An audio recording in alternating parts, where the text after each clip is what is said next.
Yeah, let's get ready. Chin up, tits out, and watch out for the shoe. Welcome back to the Jojitorium. Well, I think remember too, whenever we found the German Scheiser porn. Let's not lie to each other. You're in twerk classes over there. That's what yeah. That's all it is. The fitness class. Working on them TikTok videos you like so much. Dead face.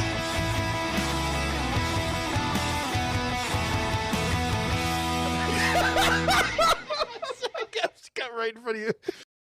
Welcome back to Jojitorium. You know who it is. It's Adam. It's Matt. We're decaying with the boys. And much like CM Punk, Adam attacked Matt in the gorilla area of the podcast. There's a pending investigation. Spooky season is in full swing for most normies, but the crew over at Halloween is Forever brings you the scary all year long. Brian and Steve dig up the corpses of our cinematic youth to rip apart all over again, or they chop up some modern horrors they face off on monthly showdowns. The newest gravesite is their Patreon. For $5, you can become a little scamp, where you get an extra vote to influence their monthly showdown. You get some extra unedited podcasting, some horror reviews, and maybe a few surprises. For 10 smackaroos, you get to be a rascal. You get all the first tier perks, but you also get to join their Discord live. You can see the faces of horror by checking out www.patreon.com/HalloweenIsForever and give them a follow on all socials by searching out Halloween is Forever. But just make sure that you tell them that the boys sent you. Hell yeah. Welcome back. The boys have been busy. Adam is in the dog days of Beer Fest season. He has a couple events lined up. So, Adam, before we even go into how badly I suck at other podcasts, you've been so busy.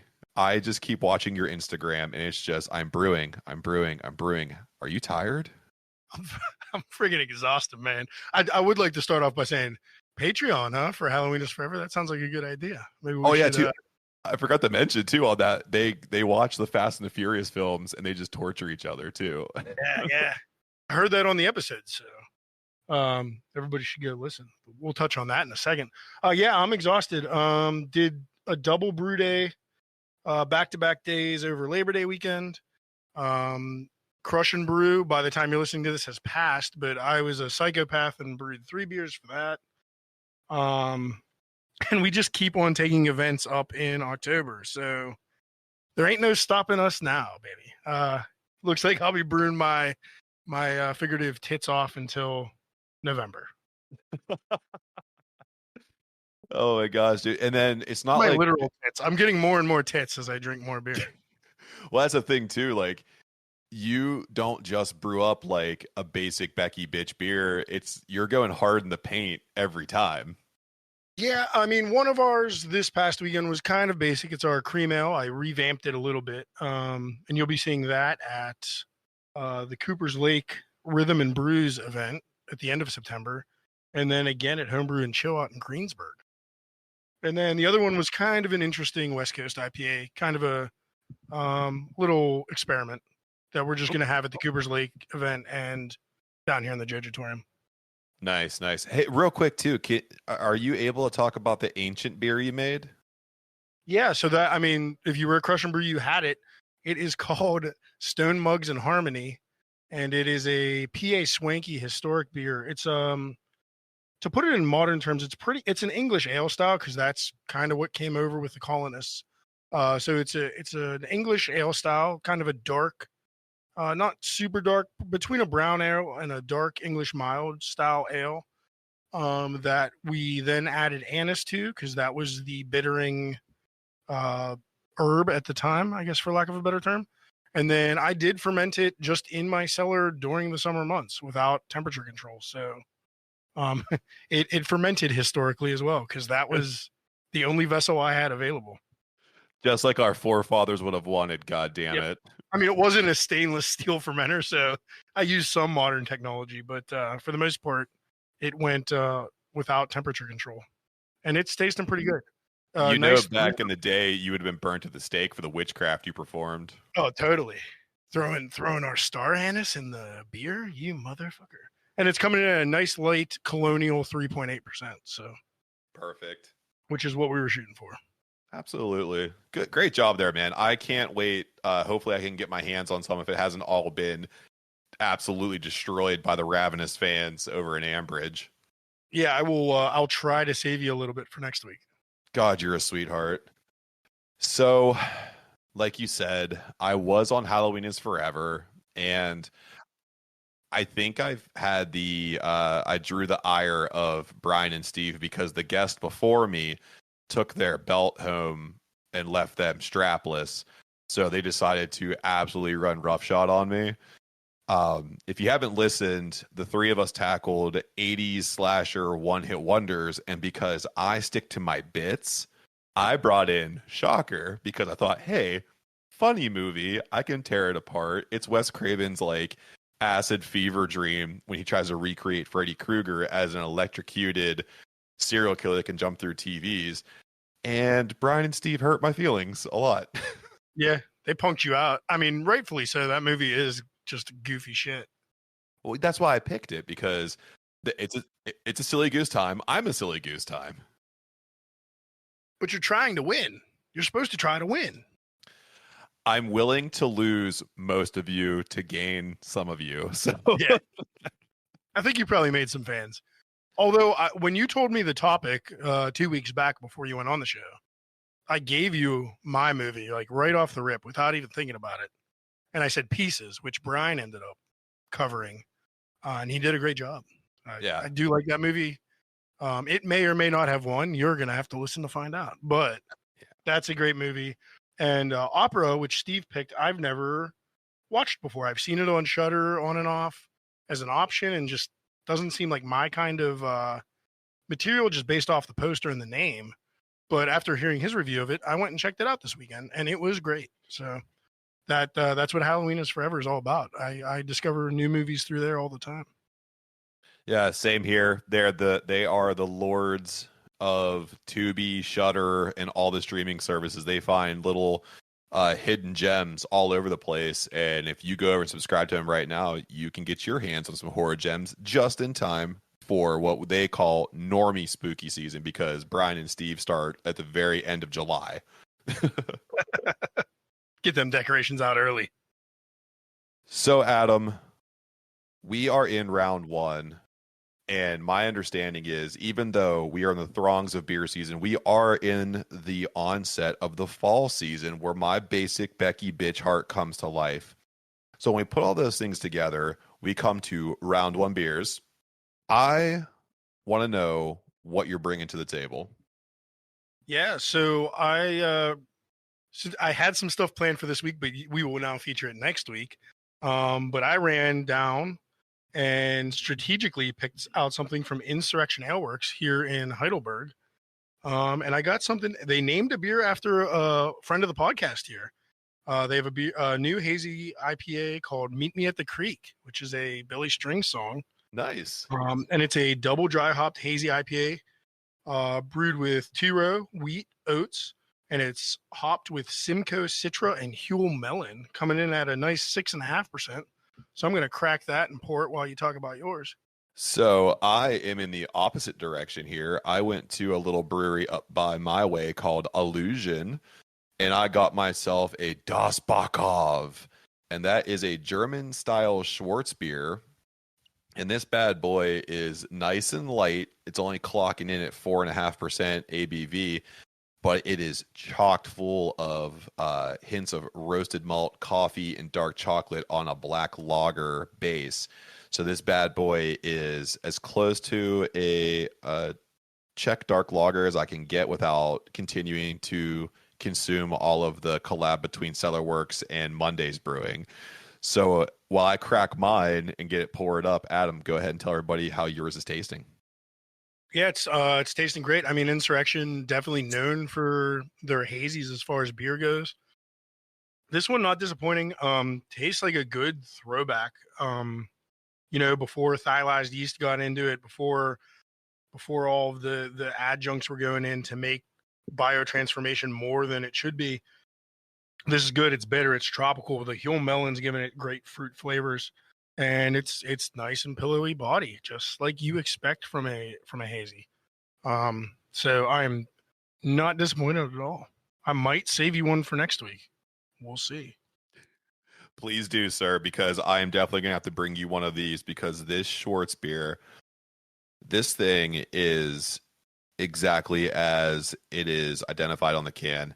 This thing, it says hints of roasted malt, coffee, and dark chocolate. It should say an explosion of dark chocolate, and the coffee is just rounding it out at the end. This thing, if you're drinking it, you're almost not believing that it's 4.5% because the flavor is just packed to the roof. But that's where all of you people need to understand that the ABV doesn't dictate the taste. This is a 4.5 Schwartz beer that is easily going to be one of my fall sippers, and I can't wait to bring you some, Adam. Nice. Yeah, I would appreciate it. As the Jojitorium was the first host of Schwartz Beer Fest PA last year, I do like me a Schwartz beer. So Schwartz Beer Fest 2 coming soon. So if you want to check out these two breweries, you go to Insurrection on all social media. And don't forget, they are brewing up beers all year round. And they do have some bangers over there. So if you want to get real boozy, they come with the heat. And Allusion is all over the place. That's up here in Vandergrift, PA. So you search them out on all social media. And they are an all over the place brewery. So they are always in season. They have a couple staples over there, too, that are their go-tos on tap. And they still do crowlers, growlers, and cans to go. So if you want to grab something and run, you're good to go. Love their stuff too. And in addition, Insurrection, best chicken wings in Pittsburgh, in my opinion. I know that's a loaded statement, but that's my opinion. I would second that. I mean, they're handcrafted sauces that they put on those wings. Every week there's a new kind of wing sauce, and they're all bangers. They're so good. Absolutely. Not going to lie. I went to pick up a 4-pack, got a pint, got 5 wings, and then ran out. So they had orange buffalo on the menu tonight, which is their specialty sauce for the week. And it was phenomenal. Unreal. Oh, I'm jealous. We'll have to do an Insurrection run together here soon, buddy. Absolutely. But before we start dreaming of chicken wings dipped in orange buffalo sauce and all the Czech dark lagers and IPAs that we can handle, we have to get through this podcast, and it has been a busy time in the combat sports news world. So from Buckle to Bell to Bellator, I'm back. The boys bring you the best combat sports news in the biz. Hey, Matt. Yes. Hey, Matt. Hey, Jojitorium. Yeah. Hey, listeners. What you want to talk about? I want to know when I'm telling lies. That's what I want to know. It was a quite a week. Oh my God. How about 9 days of professional wrestling that could have been an epic benchmark in the continuation of two companies coming together to bring fans everything they could want, from the polished product from the WWE to the hyper indie scene from AEW. But CM Punk decided to take a big old shit on the whole thing. No, he wouldn't do that. I know you're surprised, Adam. Oh. And I know we're going to go here and we're going to take a look at All In, Payback, and All Out. But of course, if we didn't talk about how CM Punk got terminated after interrupting the glorious 9 days of pro wrestling, we would be remiss. I just got to say, though, man, seeing all these basement dwellers having to fucking apologize for being like, no, CM Punk, it's a work. He's not really fired. And they're all walking it back. You guys are bitches. It's a pretty weird soapbox to stand on. Yeah, and another weird soapbox is CM Punk's absolute house he builds on the end of his soapbox to harass people that he wrestles alongside of. We saw it with the Elite, and now we're seeing it with formerly known as Jungle Jack Perry, but just Jack Perry now, who was approached by Punk after about using real glass during a TV spot during Collision. Where Perry took what was called a tongue lashing, and there's several sides of the story saying that different things have happened. And this is kind of like the amalgamation of seeing a ton of dirt sheeters and inside sources all just spitting out different ideas to try to reinforce other people. So then you fast forward to Jack Perry at All In 0 Hour, where he's taking on Hook, and he uses real glass, makes eye contact with the camera, and declares, "Real glass, cry me a river." And that's when it's clobbering time. In all fairness, I was watching that live down here in the Jojitorium, and I'm leaning against the wall on my bar stool because I'm real hungover from a beer fest the day before. And I hear him say that, and I just went, oh shit. Oh shit, indeed, because the two come face to face in the back, and Punk just begins pushing and then subsequently striking Jack Perry. So the parties mix it up, and even Samoa Joe came around to try to calm the whole situation down. And if you have Samoa Joe coming around being the voice of reason, you fucking up. So this didn't stop Punk from taking it out on Tony Khan, because then he started yelling and lunged at Tony Khan, knocking over monitors and forcing Khan to try and defend himself. He's just a tiny guy, and he's on cocaine. Which is hilarious to me. The visual of that is just so funny. Oh no, please don't. I'm going to make an announcement. So when separated, Punk was heard yelling, "I quit," flicking everybody off and walking away. But he was able to calm down enough to wrestle Samoa Joe in a pretty competitive match. But to no avail, because Khan then comes out on Dynamite and announces the termination of CM Punk, and Jack Perry is serving an indefinite suspension. Bum, bum, bum. That's okay, Matt. Punk's going to come back on Collision and then crash all out. Yeah, and none of that happened. And all of those crazy CM Punk fans that I mentioned earlier were saying, it's a work, don't worry, it's a work. If anything happens, well, Tony Khan, bad, CM Punk, good, Jack Perry, bad heel, we need to save CM Punk. No, you don't. He's a cancer. He's a locker room cancer, and I'm glad he's gone. Yeah, and I mean, you know me, I've been a CM Punk apologist his whole career, and I'm out. I can't do it anymore. This was ridiculous. All the way around. I mean, Khan's announcement where he said, like, it's a danger in the back in my life. I've never felt like my life was in danger. I think that's a little bit of an overreaction. But it is unprofessional, and it's 2-3 times in the last year. So, I mean, this is what happens when a pussy owner hires an egomaniac bitch face that just can't take any criticism, and then stuff gets explosive. I don't like either party in this. I don't like any of the three of them, Khan, Jack Perry, or Punk, but Punk is the biggest problem. Yeah, hands down. You look at the situation itself, and I will always like to take a situation that people are having reservations about, and I say, okay, take out the titles in the scenario, put yourself in that situation, go to your boss on Monday morning, and you jump him because he didn't give you a raise, and you see what happened. Yeah. I'll be back on Saturday for Collision. Yeah, I punched him right in the face, but you know what? I'm going to run down the ramp because it's clobbering time. I'm the real world champion. You're really fucking unemployed. Fucking psychopath. So, Adam, CM Punk bullshit aside, we still had 3 really good cards here for All In, Payback, and All Out. Great sandwich of wrestling here. But, Adam, that's a lot of wrestling to break down. So we're going to jump into the segment that we launch and people love, the good, the bad, and the botch. Adam, I challenge you to take over these 3, count them, 3 pay-per-views, or 2 pay-per-views and 1 premium live event, and break it down when we go over our good, our bad, and the absolute abysmal botch. So if you look at all 3 of these cards, Adam, what's your good? What's the ultimate thing that you saw over all 3 of these cards? Well, as you said, there were 3 pay-per-views. I still call them all pay-per-views because it's still real to me, damn it. And it was hard for me to pick one good, Matt. I'm sorry. So in the honorable mention, I'm going to put the FTR and the Young Bucks from All In London as the honorable mention, but not my final pick. My best match of the 9 days was Danielson versus Starks in the strap match at All Out. Just a killer match, very violent. We were laughing, oohing, awing. We had a small crowd here watching it. It had everybody's attention. Nobody was even getting beers poured. We all waited till the end because we didn't want to miss anything. In that match, to see Danielson come back, I think a little early from injury on that broken arm, to save the show because Punk fucking left them with a hole, and put on that kind of match short notice was awesome. I couldn't agree more, man. I thought Danielson did such a good job, and Ricky Starks showed out.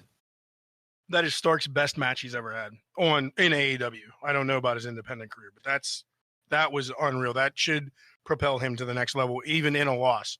He finished super strong. Yeah, I concur. I think even the promo that he cut the following week about not tapping out, that he went to sleep, that he wants to have more of Danielson. So that could be a pretty good program between those two. I agree. So when it comes to the good over these three pay-per-views for me, again, honorable mentions, I'm glad that we're going to put these in there because I want to give a big shout out here to the Becky Lynch, Trish Stratus cage match because that was amazing. Yes, absolutely, dude. It was unreal the bumps they were taking in that match. Yeah, I really enjoyed that. I thought that they did a great job with selling the feud and allowing Zoe Stark at the end to have her end in the whole situation too. Because she's going to move on to, I think, a program, maybe with Trish, maybe not. Trish signed an extension, but we'll see how that plays out. For the good, the ultimate good here, I just want to say the title match between Adam Cole and MJF was incredible. It was a front bell to bottom bell, absolute knockdown, drag out, cool little anti-hero heel moves from both sides. Played the story so well.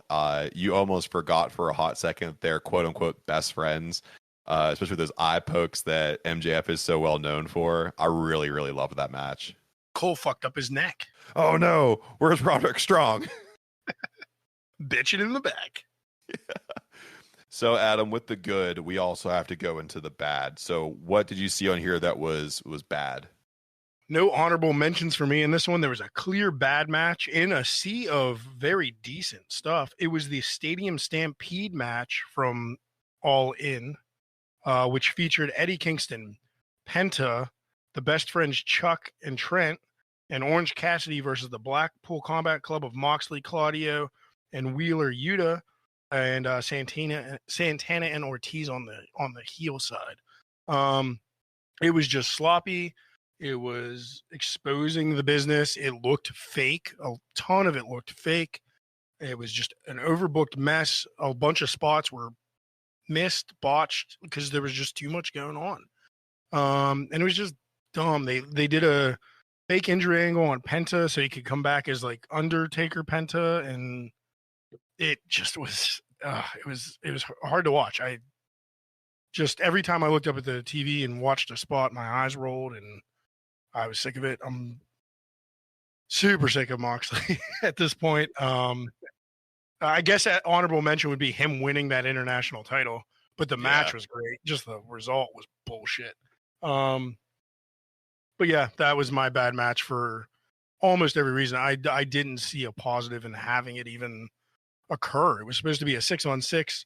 There were injuries and passport issues that got it down to a 5-on-5. You should have just scrapped the thing. Yeah, absolutely. The only good Stadium Stampede was the first one. I think I agree with you at that point. I don't remember every single one. I do remember the first one being good and humorous. Yeah, it was cartoony a little bit. Yeah, because that was the one with it was the Elite versus a team with Matt Hardy, right? Was on the other side. I don't even remember who was on that team. No, Matt Hardy was on the team with the Elite, and they were taking on Jericho's gang. Yeah, the Inner Circle. The Inner Circle. Yeah, that was good because I like that one because Hardy was in the pool and turning into past gimmicks and shit. Yeah, that was a good one. So for me, the bad, it's clear, cut, concise. I hate it. I want to go back. I want to change it. Why is the House of Black dropping the trios belts to the Acclaimed and Billy Gunn? Should never have happened. That's the bad. Because they sell T-shirts, man. T-shirts be damned. You were building up the House of Black as some kind of juggernaut, and you let them drop the trios belts to a trio that I do like. I like the Acclaimed. I like Billy Gunn. But when you see who's going to carry that belt with some prominence for the next couple weeks or months, it's the House of Black. They got them scissor straps, though. So I heard a rumor that I think is debunked. because of the scissor straps is that that got turned because Brody King punched a wall because he was mad at Punk and broke his hand. Oh But God. but then when I saw the Acclaim like scissor titles, I was like, they didn't get those done in 2 days' notice. No. Like it was a planned change, which is just to bring back badass Billy Gunn because we were all clamoring for that. I agree with you on that. That was definitely also a bad match. Then we go from bad to the absolute abysmal, Adam. You have to dig deep into these 3 pretty good cards and find something that you wish just never happened. Yeah, so funny enough, it was I take the botch as kind of like the biggest flub of the cards. And it was a good match. It was Miro versus Hobbs at All Out. Great big man match the whole way through until the finish. Miro had Hobbs in the game over, which is like his Steiner recliner finisher submission. And Hobbs tried to tap out once, and Miro's like, nope, let me crank this in. And as Miro was adjusting to crank him further, Hobbs tapped while Miro only had one hand on him and botched the whole finish. But wait, there's more, because then the formerly known as Lana, Miro's wife, came out after the match when Hobbs was threatening to strike him with a chair to make the Hulk Hogan type save, which made no sense. They didn't name her at all. Her Titantron just said hot and flexible, and she came out in a bra and high heels to save her 300-pound husband from another 300-pound man. And she's like, I don't know, 120 if she's carrying a 20-pound weight. It was just ridiculous. And was stupid and just the dumbest thing I saw on all 3 cards. I don't know why they had to bring her back. I mean, the finish botch on the tap was just a little bit of a botch, but then it just got worse and worse and worse. After what I thought was a very good match, considering when you get 2 men of that size in there, it can sometimes be very clunky. And the only clunky spot was that final submission. Yeah, I concur with that. But hot and flexible, baby. Let's see it. I'm here for it, man. I would say my botch, and it's because I love her so much, is the continued bad booking of Hikaru Shida. I mean, man. That hurt my heart so much that I almost asked for a refund from buying that card. She carried the women's title through the pandemic. She wrestled in Japan in an eliminator tournament for you. She wrestled Nyla Rose and got thrown through the crowd through chairs for you, Tony Khan. And you let Saraya, without a program, take that belt from her. I can't stand it. I mean, I kind of get it. Does do Sheeta dirty to do that because she only had. I mean, the problem is she only had that belt for like 6 days. Made her a Gap champion. Yeah. She was definitely a paper champ. She was a transitional champion to get it from a heel to another heel. I understand putting it on Saraya in Wembley just for the hometown pop, but man, they did Sheeta dirty. So yeah, I would say, like you said, the botch of booking that is the botch, not the actual match. Yeah, because the match I thought was good. Yeah. Oh, one day my girl will just get her time to shine. She deserves it. So Adam, Game Bred Boxing is trying to put on some bangers. If you didn't know, the Jorge Masvidal backed promotion made a major announcement ahead of the Junior Dos Santos Fabricio Werdum bare knuckle brawl that another fight amongst UFC alums is now slated for October 28th between Alan Belcher and Roy Big Country Nelson, and that one is a bare knuckle MMA fight. That is awesome. I don't even know where this promotion came from, but those are 2 awesome matches. I mean, everybody involved is past their prime, but I'm gonna watch this shit. Absolutely, and you should, because the winner out of Belcher and Nelson will take on the winner of Santos and Werdum, and that fight will kick off under the Masvidal back promotion in January 2024 for their heavyweight championship belts. Very nice. And for those of you that don't know, the 2 men in the MMA match, Alan Belcher is the one that has a terrible tattoo of Elvis on his upper arm, and Nelson's the guy that looks like me and Matt. Go Nelson, go Nelson. If we could grow a decent beard. Oh yeah, if we could do He's that. got much better facial hair than us, but we've got similar midsections. Uh, yeah, I think he's got his beat though, man. Yeah, by a little bit. I mean, he's an athlete. He's a real athlete. You know who's not an athlete though? Or sumo. Who's not an athlete? Dylan Dennis, because he's a true cocksnot pile of a human being. This fucking guy. I usually never hope that the Paul brothers can knock out their opponent, but this time I'm hoping that Dylan Dennis gets his head completely shoved into his neck like a fucking Ninja Turtle. Because no stranger to controversy, Dennis is facing a lawsuit now, not from Logan Paul, but from his fiance, Nina Ogdal, because according to Ogdal, Dennis has posted despicable things about Ogdal roughly 250 times since the fight between Paul and Dennis was announced on August 8th. In the affidavit, Ogdal alleges that Dennis violated federal law when he posted an obscene photo of her on August 11th.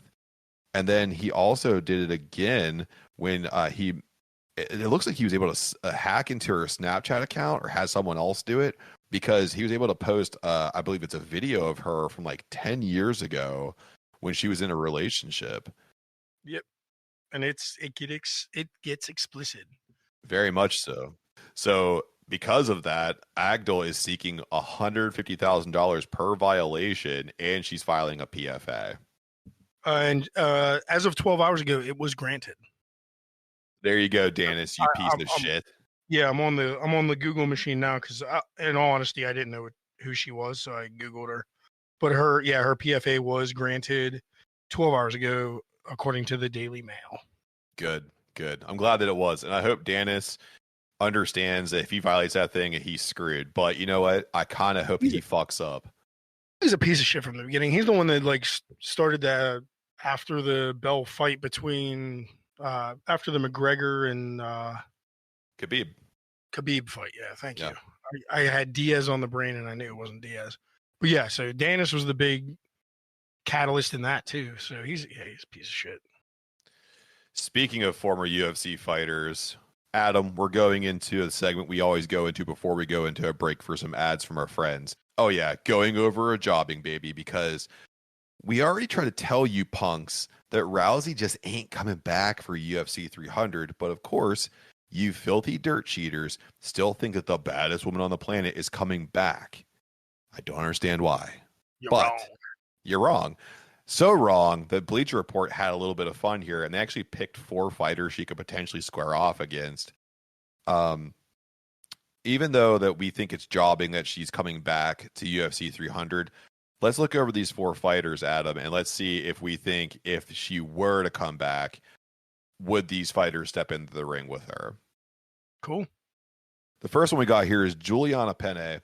She is coming in 3-3 in her last 6 fights. She's the number 1 in the bantamweight.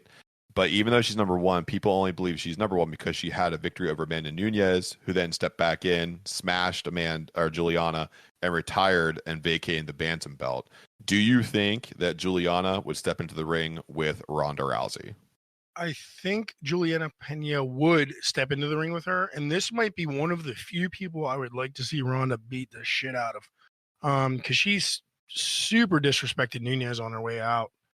Actually, like talking shit to her from ringside as she was making her retirement speech. So, Pena's a piece of shit. Let Ronda break that arm. I agree. It'd be kind of cool to see these two square off because I think Juliana needs to be taught a lesson. I agree. The second fighter they have served up here is the preacher's daughter, Ms. Holly Holm. Certainly, she's in the twilight of her MMA career. She was in talks for the bantamweight belt, but got submitted by Mayra Buena Silva, taking her out of contention. A match between the two would not impact the bantamweight scene because of that loss, but it could be an epic rematch because Holm is the one who sent Ronda Rousey packing the first time. Correct. I'd love to see it. I don't think Ronda would be down for it, though. I don't know if she wants to taste her own teeth again. But I'd like to see it. And like you said, it doesn't impact the bantamweight scene. So out of the two we've heard so far, this is definitely more possible. We will see. But I would definitely put Holly Holm beating her again. Yeah, I think so too. The reach and the kick effort, like there's just nothing that Rousey has to defend against that unless she learned how to box while she was in WWE, which she didn't. Right. No, they don't teach boxing in NXT. Nope, they don't. They can't even teach Son of a- falling. So, Adam, moving on to the third opponent here, Misha Tate, currently 1-2 in her second stint with the UFC promotion. She has a decent history of a one-sided rivalry, but it could be fun. But Tate still sees herself as a title-ready fighter. Do you think that she would gimmick out to fight Rousey and take herself out of what she believes to be the title scene? No, I don't think anybody wants to see that again. I think it would be the third time those two went up against each other. Yep. And Rhonda dominated her the other two times. So I don't want to see it. I don't think Tate wants to do it. I mean, she's 1-2, so I don't know what title she's going after. But keep going for that and don't get distracted. I don't even think it's a money fight, to be honest. I don't think it is either. There's history, but it's lopsided history. Like they solved that on the second fight. Yeah, I agree with that. Tate, I don't think Tate wants the match. I think Tate does view herself as a title contender, and Rousey, if she were to come back, they would try to elevate her pretty quickly. But I think putting those two together, it would kind of be sloppy. I don't really want to see it. Delusion's a hell of a drug if she thinks she's in the title picture. But well, they're gonna sir, have to make a new weight class. Well, sir, if you like delusions, how about number 4 with Miss Valentina Shevchenko? This is just cruel. Shevchenko just lost her flyweight title to Alexa Grasso, but she's still considered one of the most dangerous and best pound-for-pound fighters, not female fighters in the world. Yeah, Valentina, she shouldn't be in there with anybody stepping back into the octagon. She is trained. She is a murderer. She will knock any of these other ladies' heads off at this point, including Rhonda Rousey, who's been out of the ring for years now. So I don't see this one happening. It's not smart for anybody, and it's a waste of Valentina's time. Yeah, I couldn't agree more. I think it's a waste of her time. And unless she gets paid a shit ton, then she can just beat her ass for fucking $1 million or whatever. But other than that, fuck. If there's a good purse with it, I would definitely say, because I mean, Shevchenko is just going to go in there and just knock somebody around. Like, do you want to see a dead body? Right. But I don't think Rhonda's crazy enough to sign up for that. No matter what the way is. But do you know who is crazy, Adam? Our sponsors? We don't have any of those, but our friends are pretty crazy, and they get featured in between the breaks now until we get some sponsors. So if you want to support us, go support our friends. When you support our friends, we get to do some pretty cool stuff. So we'll see you on the other side. Work sucks. Am I right, Jay? Yeah, Kay, it does. But luckily, the Fuck My Work Life podcast is here to help you through. In this comedy podcast, we share memorable workplace stories through guests and listener submissions in the hopes of brightening your day, or at least leave you thinking, maybe you don't have it so bad after all. Listen to Fuck My Work Life on your favorite podcast platform and follow us on all the socials at FMWL Pod.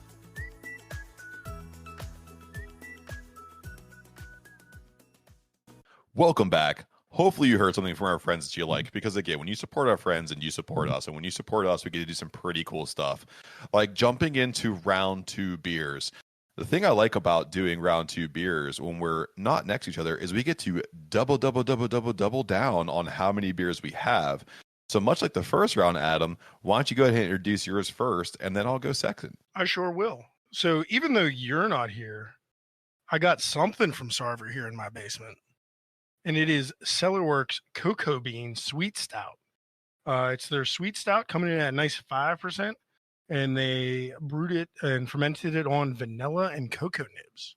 So nice light stout. Switching it up from that first round hazy. And I'm ready to crack it. Oh my God. I fucking sprayed myself all over the face. Money shot. Oh man, I didn't know Johnny Sins was also in my basement. Holy fuck. He should drink some water. This shit's dark. So Adam, I'm gonna tell you right now, fuck your beer, because I have the Fall of Troy from Belching Beaver Brewery. Matt went to California. Yeah, well, someone's got to go over there and try to save them from bad beers, and Belching Beaver did that. So when they went over there, they decided that they were going to make this orange vanilla imperial IPA with mosaic and orange vanilla, of course, and it's just going to be an imperial, just delicious bomb, because 8.5%. It has everything that my first beer didn't have, which isn't a bad thing. I don't know if it's a good thing. I've never had this one before, so I'm going to crack it open while you tell people about your beer. Oh yeah. So, I mean, this is everything it's promised. And in full disclosure, Matt brought me a 4-pack of this a few months back. But yeah, I mean, it's a sweet stout. It does not taste like 5%. It tastes like it's been sitting on these nibs and this vanilla for quite a while with a high ABV. I'd guess it's around, like, just from taste, if you said, hey, guess the ABV, I would guess 7.5, 8. But there's just so much flavor in it. The vanilla comes through. The cocoa's there. It's a nice dark chocolate fucking flavor right up front, and then it finishes with vanilla. I do believe there is a little bit of lactose, which helps. Yes, there is, which kind of helps that vanilla come through at the end. But definitely not sweet, like overly sweet. It's very well balanced, still roasty. Can't say enough good stuff about it. It's Cellar Works, man. Like, their shit's great. Yeah, I do love Cellar Works. They always put out some really good stuff. That's why I love picking it up and bringing it to you, because it's fresh off the tap. Yeah, I get the hookup. So my beer is absolutely a juice bomb. I mean, this thing is orange to the core. The nose on it hits you as soon as the can cracks. The color is beautiful, and it's 8.5, but because the sweetness is there, the vanilla is there, and there is some lactose here, it all balances out. So you kind of trick yourself into thinking you're not drinking an almost 9% imperial, which is dangerous. But also, too, the thing I like about this beer is that even though the nose is very prominent, you think you're going to get smacked in the palate, and you really don't. It's soft. It's as soft as it can be without robbing you of the flavor profile. So it's not thin, it's not tinny, it's none of those things. It's nicely packed with flavor, and it's a sneaky 8.5. I think if I had a couple of these, buddy, I'd be resting myself on some nibs. That sounds amazing. But I know the truth on why you picked Belching Beaver. What was that? It's because they have that Deftones series of IPAs. You're trying to get on the good side so you can get some Deftones beer. I have been reaching out to their talent agent and just apologizing profusely pretty much every day. I will say their Deftone IPAs I've had are great. I think I've had like 3 of the 4 or 5 they've put out, and they've all been really good. I've never had a bad IPA from Belching Beaver. Yeah, neither have I. And this being the first time I've had the Fall of Troy, I would like to get a couple more of these. And the Allegheny beverage that I go to, they have these in face cans, so I get the oversized pints to bring home. We are spoiled by distribution. Certainly are. So, Adam, while we sip on these delicious beers, we have a bit of a showdown ourselves here. It is spooky season. The air is getting crisp and cool. Scary decorations are making their way out to the neighborhood, and we are going to go full on goth girl. But with those decorations, weather, and candy comes the parties and needs for costumes. And unfortunately, there are just some staple costumes that should be a no-go. And the boys have been to enough parties to give you insight into what costumes you shouldn't be using. So I challenge you to the Mount Rushmore of overused / bad costumes. Which I like to call, since it's a negative, the Monongahela River of bad costumes. Let's throw some costumes in the Mon. So, Adam, we do have some new listeners. So to break it down for them, Adam and I pick 4 of our very own choices on the topic, and we pit them against each other. So we'll have 8 in total, and then we decide on which 4 we present to you as the Mon River of bad or overused costumes. So I went back and I saw that, Adam, I went first last time, so I'm going to give you the first round draft pick here. Oh, you gave me all the power. I'm so excited because I got a great one for round one, and I was afraid you might take it. Oh, gosh. Go ahead. So it's been my least favorite costume, the most overused costume for the female demographic over the last, I'd say 4 or 5 years. I don't know when the Suicide Squad came out, but there's your hint. It's the Harley Quinn costume. It is garbage. It was overused the first year it was available, and there's still people using it. I saw it all over the place last year. It's not fun. It's not kinky. It's not sexy. It's stupid. Throw it away. I think as soon as Riley Reid starts wearing it on the hub, you gotta stop wearing it out in the Publix. Yeah, you ain't gonna beat that. You're no Margot Robbie either. Like, sorry, ladies. Yeah, but also too, she's a psyop. She's a plant. So it's also one of the worst versions of Harley Quinn I've ever seen or read. I don't know. You know, the comics were better. Animated series, it was better. It was boring. I don't know. It wasn't a good version. I think it's because DC was playing it so safe on the movies that they just really couldn't get out of their own way, and that's why it didn't play very well. I agree. But bullshit, overused costume. If maybe I saw one a year, it would be original. But when there's 5 at the same party, you done fucked up. So Adam, to go along coincidentally with your number one, I am going with the incel favorite as of late, the Joaquin Phoenix Joker. It's a good one. This one, here's the thing. I love this movie. I love this movie a lot. I love the Joker. But I swear to God, if I see one more person post like this is who I really am on the inside and you don't want to see who shut the fuck up. Stop wearing the face paint. Stop trying to squeeze and I'm saying this as a fat guy, your oversized fucking body in the slim tuxedo and trying to pass yourself off as Joaquin Phoenix. Joaquin Phoenix had to lose 50 pounds for this role. He basically went full machinist. I think he was like 125 for that role. He was so tiny. Disgusting. Right. Because he was mentally ill, for real, not faking it in his mom's basement. I would also let you add the Jared Leto Joker, damaged Joker onto that too. But I haven't seen him much as of late. Definitely the Joaquin Phoenix the last 2 years has been overly prominent. Yeah, I didn't even want to go ahead and say the Jared Leto one because I hate it so much that if I say it too many times, he might appear. Yeah. So, Adam, what's your number 2? Boy, I got a long list here. Well, there's between 2. There's one that's more overused than the other, and it's been forever now. And every year, I still see an equal amount of dudes dressing up like this guy. And it's Captain Jack Sparrow from Pirates of the Caribbean. When is that shit gonna die? So much like Margot Robbie, dudes, you don't look like Johnny Depp. That's prime Depp. At my best, if I Joaquin Phoenix myself and got down to 125, I might look like Johnny Depp now. Nobody's looking like Jack Sparrow, and it's played out. I don't know when the last Pirates movie even was out. 2016, 15, maybe something before. Like that. It's time to hang those ones up. It's time to burn those costumes. You don't need to be a pirate anymore.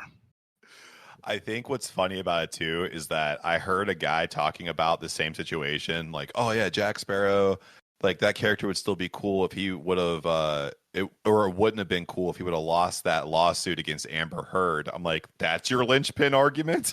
Yeah, maybe it's not cool because it's not timely. You got that on the bargain rack at Target. That's why you're dressed as Jack Sparrow. Also, too, I can't wait to the day that we redo Jabra Juice and we get to put the label with my face on it and I'm wearing the Jack Sparrow hat. I totally forgot you dressed. But you dressed as Jack Sparrow 9 years ago? Yeah, ironically. Yeah. That was just so you could drink rum out of the bottle all night. Yeah, and it was dope. It was pretty fun. So, Adam, my number 2 here, and I have to dip into some TikTok trends for my number 2 because I've already seen a lot of these and I'm not super happy about it. If you think back about, I want to say a couple months ago, there was a celebrity birthday that I thought you would have shouted out, and that would have been Grimace's birthday because I'm seeing a ton of motherfuckers dressing up like Grimace now with those stupid purple shakes, pretending that they're getting mass murdered. Dude, I'm not gonna lie. I love that TikTok trend, but it has passed. Like, it's not gonna be a good Halloween costume. If we were up and running with this podcast, we would have done one. Yeah, we would have done too. one. You love seeing me cosplay dead. I do. I mean, it really hits on your fantasies, so like it works out. It's very fetish on the nose for me. So yeah, I do like when you play dead for me. It's pretty nice. You pack me in ice and then you take my pants off. It's weird. Give me your kidney, wink. Hey, that's not how you get to my kidney. Yes, it is now. What's your number 3, buddy? So I'm glad you went into the current, because I did 2 throwbacks now that have been overhyped, overused for years. I'm doing a prediction on this one. It's not a spoiler. It's a prediction. And it is Wednesday Addams. I think we're going to see way too many Wednesday Addams, way too many poorly done Wednesday Addams. It was a huge hit. I don't think that was out before Halloween last year, right? I think that came out in like the springtime for some reason. Yeah. So, yeah, I think we're going to see it, the Jenna Ortega specific Wednesday Addams, done to death. I do appreciate a Christina Ricci Wednesday Addams still, because that's the one I like. But I think you're going to see too many of those. I think it's, if you haven't bought your costume yet, avoid that one. Yeah, 100%. Also, too, the reason why the Christina Ricci one's better is because she had a Pugsley to beat the shit out of. Yes, absolutely. Oh gosh. Yeah, that costume's gonna annoy the shit out of me. I went to a Spirit Halloween the other day just to peruse around because I want to try to buy one of those Jason Voorhees hockey jerseys, but not for $80. And there was a whole wall of just Wednesday Addams apparel. So you're not wrong. It's gonna be an epidemic. Yeah. It will be the Harley Quinn of this year. Spoiler alert. Actually, that or my 4th round pick, depending on your 3rd round pick. I'm going futuristic on the next one too. I'm going to actually dip back into something that's completely hacky, but I still have seen people talk about doing because they're like, oh my God, I lost a hot girl summer. So I'm going to dress up as COVID-19 for. So I've actually seen people they're like kayfabing up their COVID-19 outfits. Like, I don't understand why you want to dress like a thing that completely ruined an entire 2 years of humanity. And again, if Grimace is already out of the zeitgeist, COVID-19's old too, Okay, Adam, we're down to your 4th round pick, and you got to make it strong. What do you got? Yeah, I mean, I feel like I'm picking on the women a lot this year for Halloween, but that's just because I like to look at your costumes. You have beautiful costumes for the most part, but some of them are overused. And this is another one. And I'm with Matt's permission, I'd like to go with a couple's costume over just focusing on the ladies.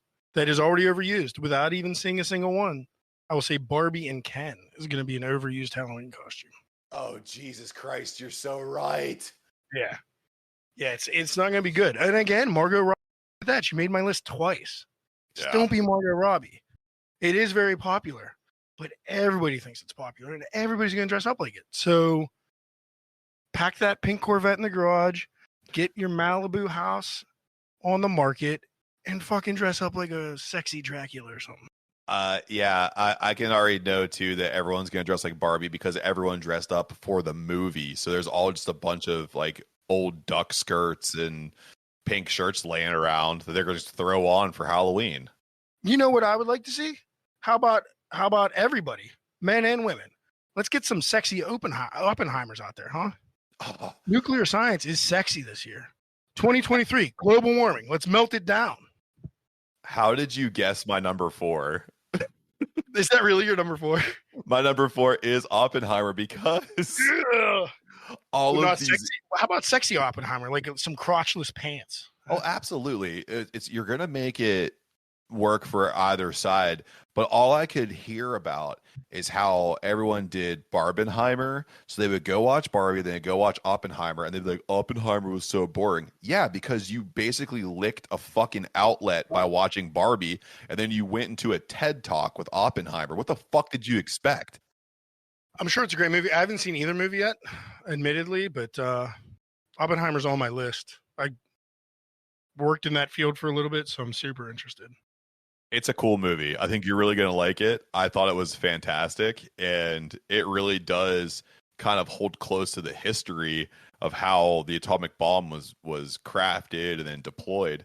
But that's very nerdy, and I don't want to get into that because this is not a history podcast. This is a make fun of costumes podcast right now. Right.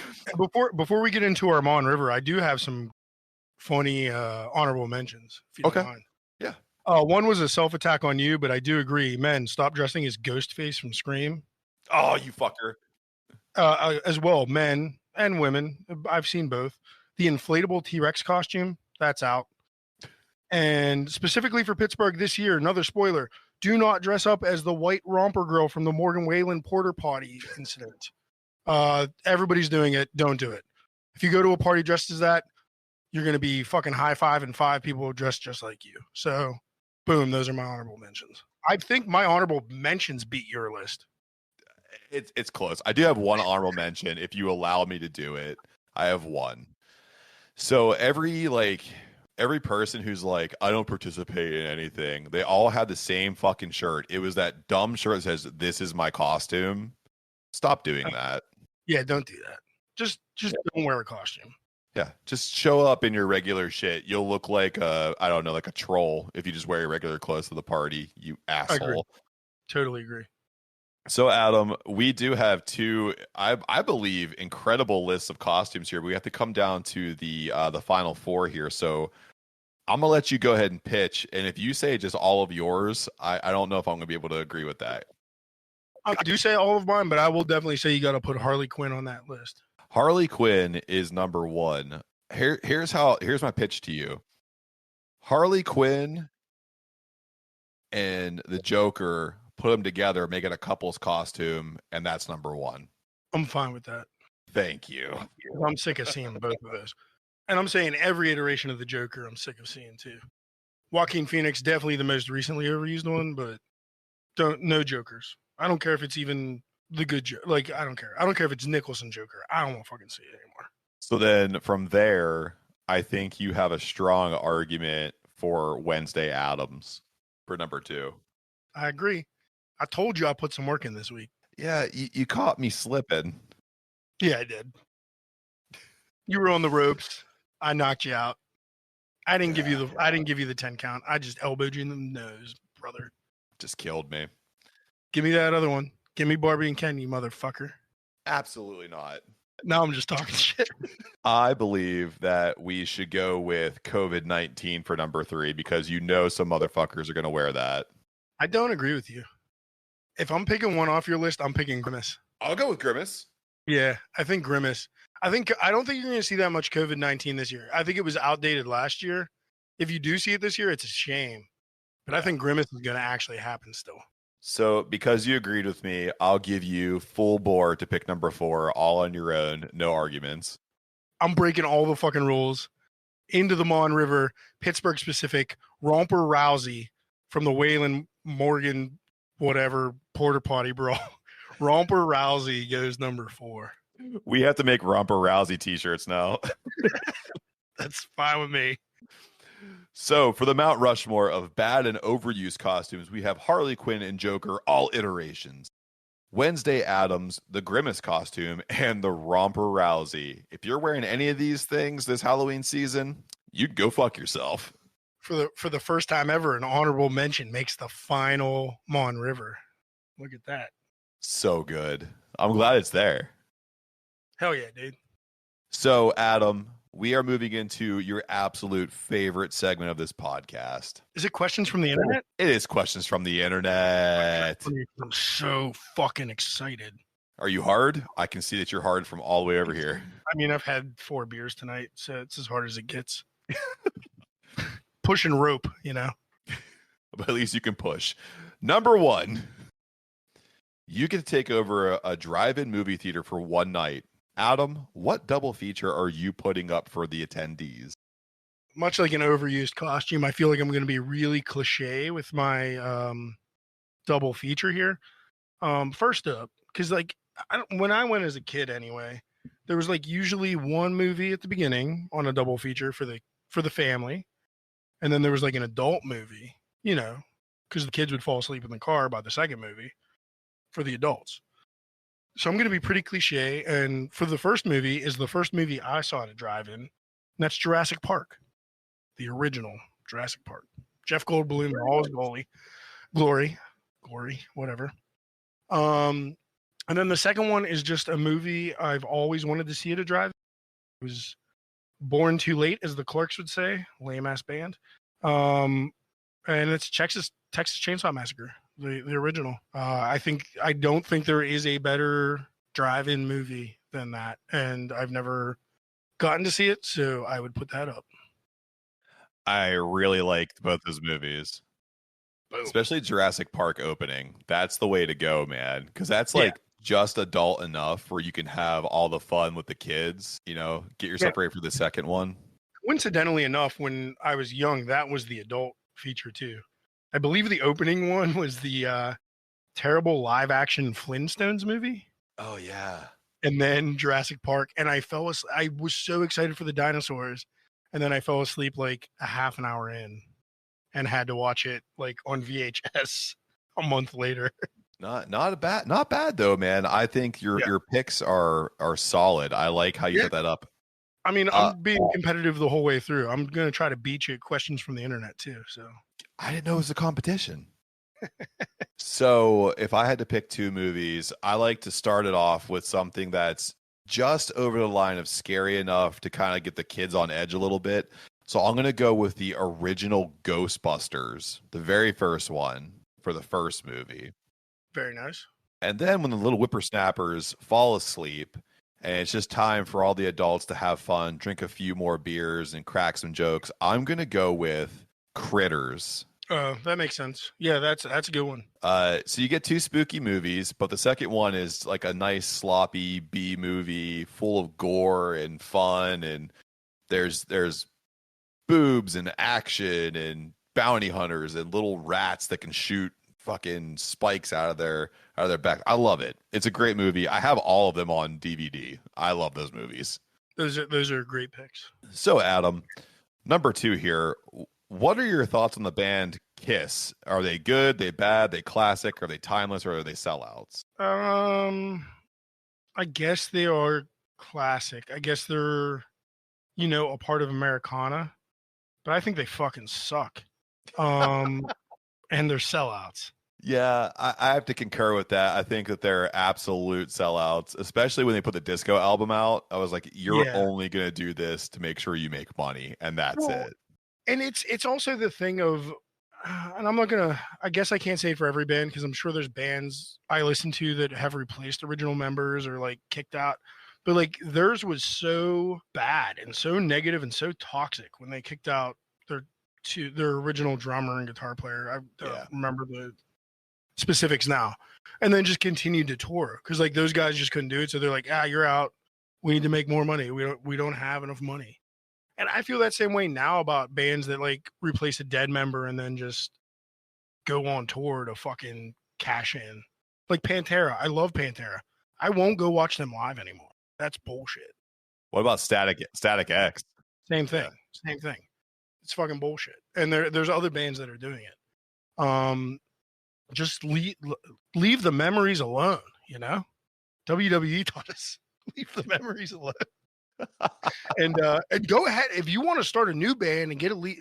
I have no problem with those people making money, but you're making money on the deceased. And if it's going towards, and I guess I don't know the situation, if the money's going towards the deceased's family, like if they have kids and a wife that need the money, then I guess I understand. But the Pantera thing, I don't think that's the case. And I don't know the Static X details, but I don't think that's the case for the Pantera one. I think that's a money grab by Phil, and I think that's bullshit. Oh, it's 100% a money grab by Phil because he wouldn't go on tour with them to begin with, and he only did it whenever he was presented with a huge contract to tour.